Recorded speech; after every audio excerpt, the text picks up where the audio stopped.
Something that is quite interesting is this man right here by the name of Jorge Silvio Colotto. Colotto was Juan Peron's aide-de-camp, his right-hand man, the same way Bormann was to Adolf Hitler. What we've uncovered is the last known videotaped interview of Colotto. Colotto also puts the caveat in here that he doesn't want this interview to be disclosed to the public or to anybody else until after he dies. We are the first to delve into this tape. He says that in 1945, after the end of the Second World War, there was a meeting between Juan Peron, the president of Argentina, and Martin Bormann in Buenos Aires. And this guy isn't just anybody. I mean, he is in Peron's office, a trusted aide. Jorge Colotto is important because all along we have been looking for witnesses.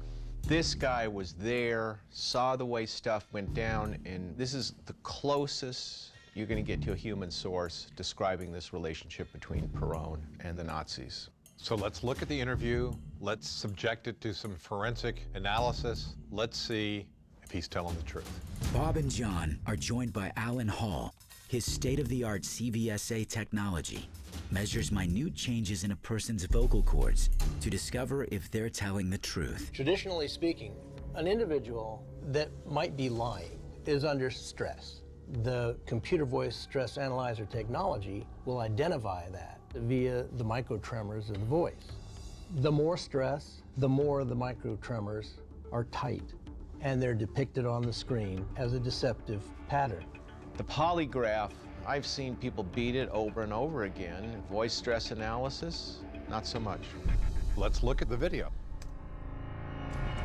Bormann llegó a la Argentina no con un pasaporte a nombre de él, un pasaporte que se le mandó con un nombre falso. Tuvo una conversación muy privada con Perón.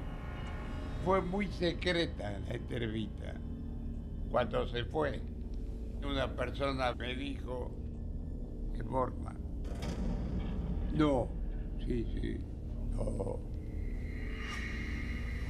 In your book, Commissioner, you failed to mention Martin Bormann. Why is that? Porque consideré una lealtad hacia Perón.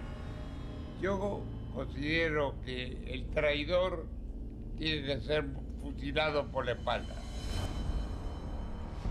What we'll do now is grab the audio off of the bottom and, using the software, capture those voice patterns and put them on the screen.